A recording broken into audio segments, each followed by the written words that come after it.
कहते हैं शादी हमें सम्मान से जीने का हक प्रदान करती है। शादी हमारे माँ बाप का जो है बोझ हल्का करती है। लेकिन अगर किसी को किसी से प्यार हो जाए तो समाज और समुदाय की कोई परवाह नहीं करता है। समाज और समुदाय को जो है ताक पर रख देता है। उसको सिर्फ अपना प्यार दिखाई देता है, अपनी दिल लगी दिखाई देती है। ऐसा ही कुछ होता है इस लड़की के साथ में। ये लड़की का प्रेम प्रसंग जो है एक दूसरे समुदाय के लड़के से चल रहा होता है। और जब इस बात की जानकारी घर वालों को लगती है तो घर वाले यही सोचते हैं कि शादी करा देते हैं, शादी करा देंगे तो सुधर जाएगी, अपना ससुराल में रहेगी, अपने घर को सजाएगी, अपने पति के साथ रहेगी तो अच्छा रहेगा, हम लोग बदनामी से बच जाएंगे और हमारी बेटी का जो है रिश्ता भी हो जाएगा।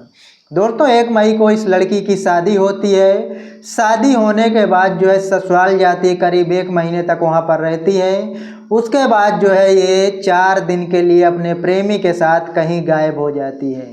जब ससुराल वाले पुलिस में रिपोर्ट दर्ज करवाते हैं, पुलिस द्वारा इसको ढूंढ कर लाया जाता है, खोजबीन की जाती है, ससुराल वालों को बताया जाता है। ससुराल वाले थाने पर जाते हैं, मायके पक्ष के लोग जाते हैं तो इसको दोबारा घर में लाते हैं और किसी भी प्रकार की कोई कंप्लेंट करने से बचते हैं, क्योंकि बदनामी ससुराल वालों की होती, मायके वालों की होती।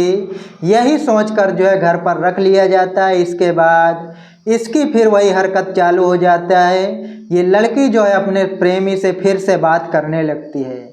अब जब ससुराल वालों को लगता है कि इसको रोकना मुश्किल है, इसको संभालना मुश्किल है, जो इस लड़की का भाई होता है उसके पास फ़ोन करते हैं और कहते हैं कि तुम्हारी बहन का ये हाल है और इस तरह से जो है वो अभी भी बातें कर रही है।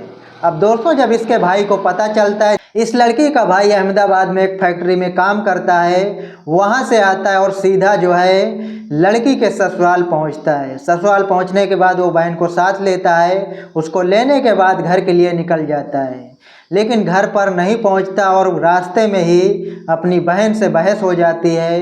दोनों में झगड़ा हो जाता है। झगड़ा होने के बाद जो है इस भाई को गुस्सा आ जाता है और वो जो है अपनी बहन को मार देता है। मारने के बाद जो है लाश को कुएं में फेंक देता है। उसके बाद अगले दिन सुबह जो है थाने में जाकर सरेंडर कर देता है और कहता है कि मैंने अपने बहन को मार दिया है। दोस्तों सोचिए, उसको यही डर था कि शायद बहन जो है ना तो ससुराल जाएगी ना मायके जाएगी, तो उस लड़के के साथ भाग न जाए। दोस्तों इसी डर के वजह से जो है वो अपनी बहन का गला घोंटकर मौत के घाट उतार देता है।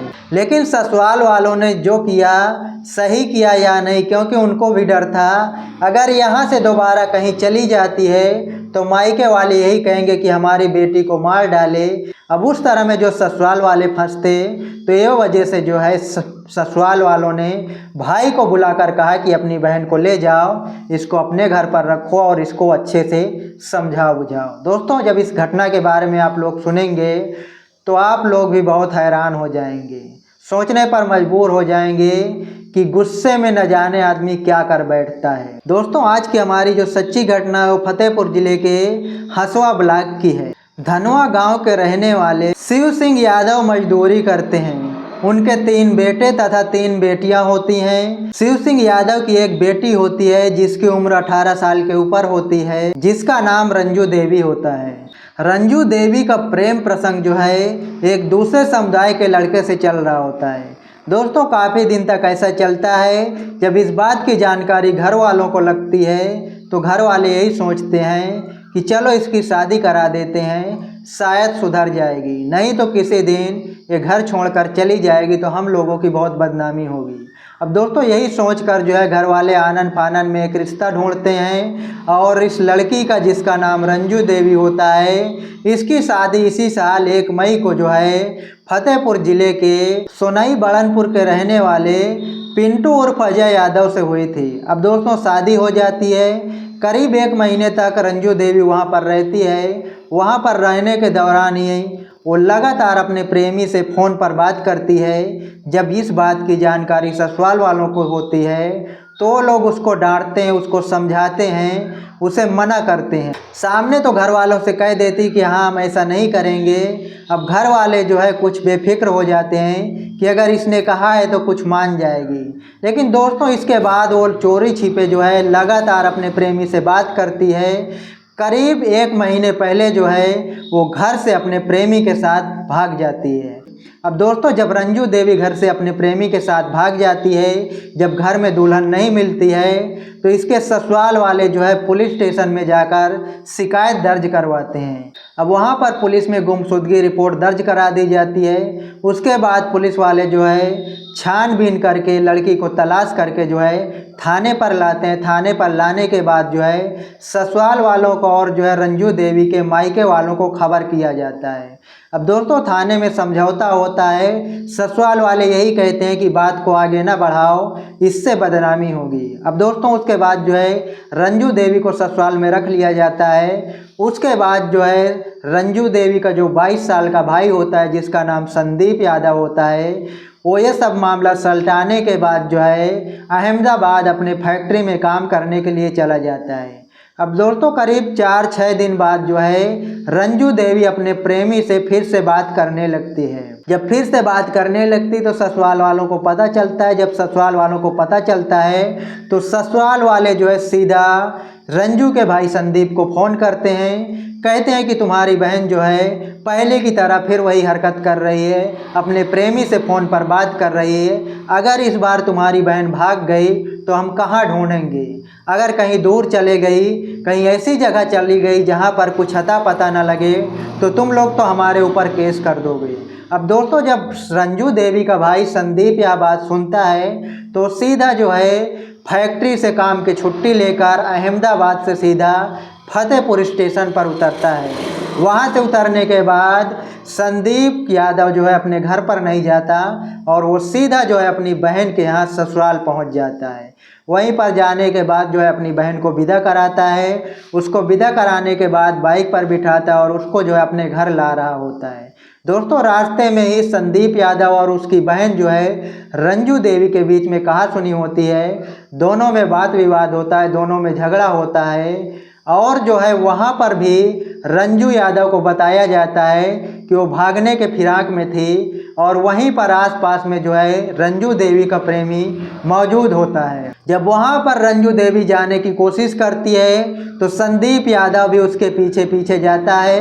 अब जब संदीप यादव को उसका प्रेमी जो है वो देखता है तो वह तो वहाँ से भाग जाता है। लेकिन जब इस बात की खबर संदीप यादव को लगती है तो वो गुस्से में आकर वहीं पर अपनी बहन का जो है गला घोंटकर मौत के घाट उतार देता है। अब दोस्तों अपनी बहन को मारने के बाद संदीप यादव जो है उसकी लाश को एक कुएं में फेंक देता है और शाम तक वहीं इंतजार करता है। अब दोस्तों जब शाम तक रंजू यादव जो है अपने घर नहीं पहुंचती है तो इनके पिता जो होते हैं उनको चिंता होती है कि हमारी बेटी और हमारा बेटा जो है अभी तक घर नहीं आए। अब जब शाम हो जाती है, रात हो जाती है, तो उनको लगता है कि अगले दिन जो है पुलिस स्टेशन में शिकायत दर्ज कराएंगे। अगले दिन सुबह होती है तो सुबह जो है संदीप यादव हसुआ पुलिस चौकी पहुंचता है और वहां पर एक हेड कांस्टेबल होते हैं। वहां पर उनसे कहता है मुझे बड़े साहब से मिलना है। तो दोस्तों वो कहता है कि बड़े साहब अभी तैयार हो रहे हैं, बाद में मिलेंगे। तो दोस्तों संदीप यादव कहता है कि मैंने अपनी बहन का जो है गला घोंटकर मौत के घाट उतार दिया है और उसकी लाश को जो है कुएं में फेंक दिया है। हत्या की बात सुनते ही सिपाही ने थाना प्रभारी को बुलाया। इसके बाद थाना प्रभारी शमशेर बहादुर सिंह जो है फॉरेंसिक टीम के साथ जो है घटना स्थल पर पहुंचते हैं और वहां पर जांच पड़ताल करना शुरू कर देते हैं। और वहां पर जो है संदीप यादव की बहन की लाश कुएं से निकलवाई जाती है। उसके बाद संदीप यादव को जो है गिरफ्तार करके जेल भेज दिया जाता है। अब दोस्तों संदीप यादव को यही डर था, क्योंकि पहले जब ढूंढवाई गई थी ये रंजू यादव तो उसके बाद परिवार वालों ने, ससुराल वालों ने यही कहा था कि हमें किसी तरह की कोई कार्यवाही नहीं करना है। शायद इसी का फ़ायदा रंजू यादव जो है फिर से उठाना चाह रहे थे। अगर ये लोग चाहते तो इसका जो प्रेमी था वो सलाखों के पीछे होता तो शायद रंजू देवी दोबारा भागने की फिराक में नहीं होती और संदीप यादव से ये जो कांड हुआ है, गुस्से में कांड हो गया। संदीप यादव को यही लगता था कि मेरी बहन जो है फिर से ना भाग जाए, तो हमारी कितनी बड़ी बदनामी होगी। उस बार तो ससुराल वालों ने बचा लिया था कि हमें कोई कार्रवाई नहीं करना, और इसी लोक लाज के डर के मारे जो है संदीप यादव अपनी बहन का जो है मर्डर कर देता है, हत्या कर देता है। तो दोस्तों, अवैध संबंधों पर विराम लगाएं, अवैध संबंधों से बच कर रहें। कहते हैं ना, गुस्से में किसी भी समाज की, किसी भी प्यार की, किसी भी रिश्ते की कोई अहमियत नहीं होता है। सामने वाला जब गुस्से में होता है तो उसको कुछ नज़र नहीं आता है, ना उसको भाई बहन नज़र आता है, ना किसी के टूटने का डर नज़र आता है। तो दोस्तों, इस घटना के बारे में आप लोग क्या कहना चाहेंगे, कमेंट सेक्शन में ज़रूर बताएं। मिलते हैं किसी नई घटना के साथ, किसी नई वीडियो के साथ। तब तक के लिए नमस्कार, जय हिंद।